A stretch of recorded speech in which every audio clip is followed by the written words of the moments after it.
How to make brownie brittle. There are the brownie lovers who prefer the soft, chewy center, and the ones who go for the crunchy edges. I go for the crunchy edges. Don't get me wrong, I love all brownie parts, but I just love the edges more. And I thought, instead of running to the store to get a bag of brownie brittle, why don't I just make my own? They're easy to make and you can do them anytime you want. Brownie brittle recipe. Make addictive brittle using my classic brownie recipe. Prep time, 10 minutes, cook time, 25 minutes, total time, 35 minutes, yield, 20 to 30 bites. Ingredients: ½ cup unsalted butter, melted, 3/4 cup white sugar, 1 teaspoon vanilla extract, 1 egg white, 1/3 cup all-purpose flour, 3 tablespoons Dutch processed cocoa powder, 3/4 teaspoon baking soda, 1/4 teaspoon kosher salt, ½ cup semi-sweet chocolate chips.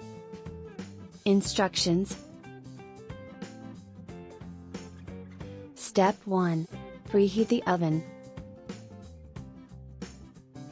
One rule of thumb in baking is to preheat your oven before popping your batter in. With that said, preheat your oven to 350 degrees Fahrenheit. Step 2. Prepare your baking sheet. Line your baking sheet with parchment paper or a silicone mat. The process of lining a baking sheet with parchment paper prevents your baked goodies from sticking in the pan. It will then make it easier for you to remove your brownie brittle from the sheet once it's baked. Step 3. Mix the ingredients together.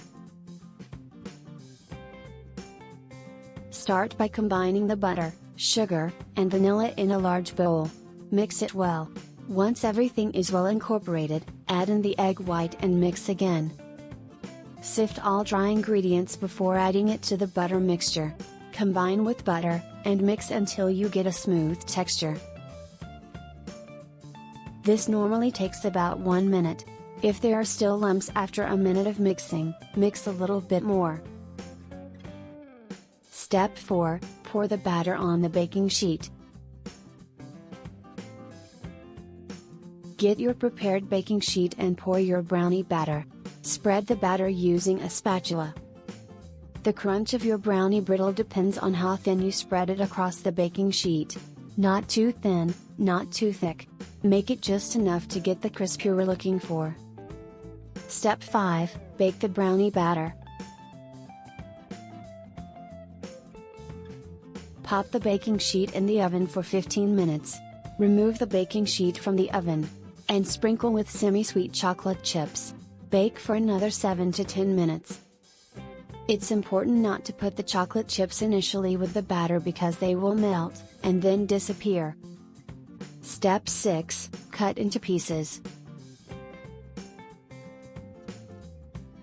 As soon as the brownie brittle is baked, take out the baking sheet from the oven to keep it from burning. Let it cool. In cutting the brownie brittle, you can do it 2 ways. You can cut it into nice even pieces using a pizza cutter before it completely cools down. Or, you can use your hands to break it apart into pieces using your hands once it's completely cooled. To store your brownie brittle, put it inside an airtight container and keep in a cool, dry place. Consume within 1 week. No need to refrigerate. Additional tip number 1. If you're not so much into making this from scratch, there's an easy alternative: use a ready-to-bake brownie mix. This is so much easier, and gives you the same result. It's something you can do with the kids for a fun afternoon activity. Additional tip number 2. You don't have to limit yourself to using chocolate chips. If you feel like using nuts, you can definitely do that. The nuts commonly used in brownies are almonds, macadamia, walnuts, pistachios, pecans, and even peanuts. And if you feel like giving your brownie brittle a twist, you can even use salted caramel chips, With or without nuts,